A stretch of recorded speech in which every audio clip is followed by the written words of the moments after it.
అందరికీ నమస్కారం.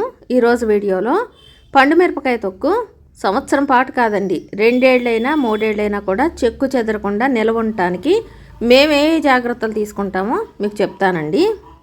ఇదివరకు రోజుల్లో పండు మిరపకాయలు కానీ లేదా పచ్చడికి వాడే వంకాయలు కానీ తోటకి నీళ్లు పెట్టడం ఆపేసిన వారం రోజుల తర్వాతే పచ్చళ్ళ కోసం పట్టుకొచ్చేవాళ్ళు. ఇప్పుడైతే అట్లా ఏమి ఉండదండి. నీరు ఎక్కువగా ఉందనుకోండి, కాయలు పచ్చడి నిల్వ ఉండదు కాబట్టి ఆ జాగ్రత్తలు ఏవో మనమే తీసుకోవాలి. పండు మిరపకాయలు వచ్చిన కొత్తలోనే మనం పచ్చడి పట్టుకోవాలంటే ఆ కాయల్ని 2 రోజులు పక్కన ఆరబెట్టుకోవటం మంచిది. అప్పుడు కాస్త నీరు అయితే తగ్గుతుంది. పక్కన పెడితే కాయలు కుళ్ళిపోతాయి కదా అనుకుంటే మనం పచ్చడి పట్టిన తర్వాత అయినా అది మాగుడు వాసన వచ్చేస్తుందండి. మార్కెట్లో దొరికే పండు మిరపకాయలన్నీ ఘాటుగా ఉండవు. ఒక కాయ కొస కొరికి చూస్తే మీకు అర్థమవుతుంది అది ఎంత ఘాటు ఉందో. దాన్ని బట్టి మీరు కొనుక్కోవచ్చు. ముందుగా కాయల్ని తొడాలు తీయకుండానే శుభ్రంగా కడిగి, నేను ఇట్లా ఎక్కువ కాయలు ఉంటే కనుక అంట్లు స్టాండ్కి ఇలా క్లాత్ వేసుకుని దీంట్లో వడేసుకుంటానండి. నీళ్ళు ఏమైనా ఉంటే కారిపోతాయి. నాకు మిరపకాయలు కోసేటప్పుడు అక్కడక్కడ కాకర పాదులుండి బోనస్ అండి కాకరకాయలు. వీటిని ఒక రోజుల్లో ఆరబెడతాను. తడి ఏమాత్రం ఉండకూడదు. పూర్తిగా ఆరాక మళ్ళీ ఒకసారి పొడి బట్టతో బాగా తుడుచుకుని అప్పుడు తొడాలు తీసుకోవాలి. ముందే తొడాలు తీస్తే కాయ లోపలికి నీళ్లు వెళ్ళి పచ్చడి నిలవ ఉండదు. మెత్తబడినట్లున్న కాయలు, పచ్చికాయలు ఏరేసుకోవాలి. మేము 2 రకాల మిరప మొక్కలు పెట్టుకున్నాము. లావుగా ఉండేది ఒక రకం, సన్నటిది ఒకటి. 2 కూడా చాలా ఘాటుగా ఉన్నాయి. మేము ఎప్పుడూ కూడా తొడాలు తీసి పనికిరాని కాయలన్నీ ఏరేసుకున్న తర్వాత ఆ వచ్చిన కాయలు ఎంత వెయిట్ ఉన్నాయో చూసుకుంటాము. చింతపండు చిక్కాలు తీసి శుభ్రం చేసుకోవాలి. తొడాలు తీసిన పండు మిరపకాయలు 1 కేజీకి 1/4 కేజీ చింతపండు పెట్టుకుంటామండి. ఉప్పు 200 గ్రాములు. మిక్సీలో వేసుకునేటప్పుడు ముందుగా కాసిన మిరపకాయలు వేసి తర్వాత చింతపండు, ఉప్పు కూడా వేసి మళ్ళీ కాసిన మిరపకాయలు వేసుకుని పల్స్ తిప్పుకుంటే 2 సార్లు తిప్పేసరికి ఇట్లా చెక్కాబద్దగా వస్తుంది.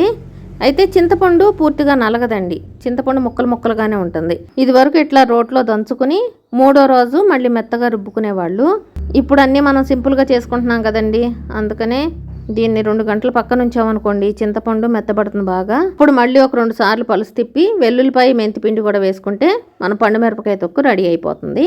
ఇప్పుడు నేను గ్రైండర్లో వేసుకుంటున్నాను. ముందుగా మిరపకాయలన్నీ గ్రైండర్లో వేసేసి కొద్దిగా పసుపు కూడా వేసుకున్నాను. నిలవ పచ్చళ్ళలో పసుపు ఎక్కువ వాడకూడదండి, కలర్ తొందరగా చేంజ్ అయిపోతుంది. కాస్త నలిగాక మనం లెక్క ప్రకారం తీసుకున్న ఉప్పు కూడా వేసుకోవాలి. బాగా నీరు వస్తుంది. ఇప్పుడు చింతపండు వేసుకోవాలి.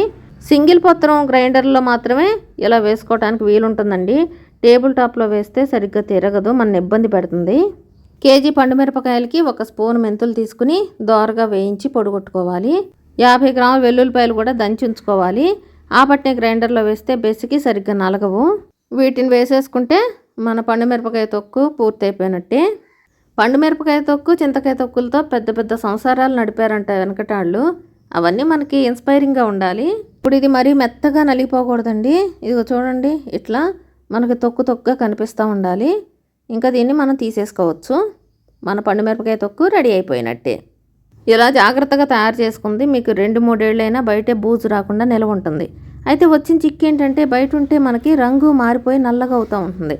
అందుకని వెనకటాళ్ళు ఏం చేసేవాళ్ళు అంటే మామిడికాయ పచ్చడి అయితే వెడల్పుగా గుండుగా ఉన్న దాంట్లో పెట్టేవాళ్ళు. పండు మిరపకాయ తొక్కు, చింతకాయ తొక్కేమో నిలువుగా ఉండే వాటిలో పెట్టేవాళ్ళు. ప్యారీ కంపెనీ చాడీలంటే అప్పుడు పెద్ద పేరంట.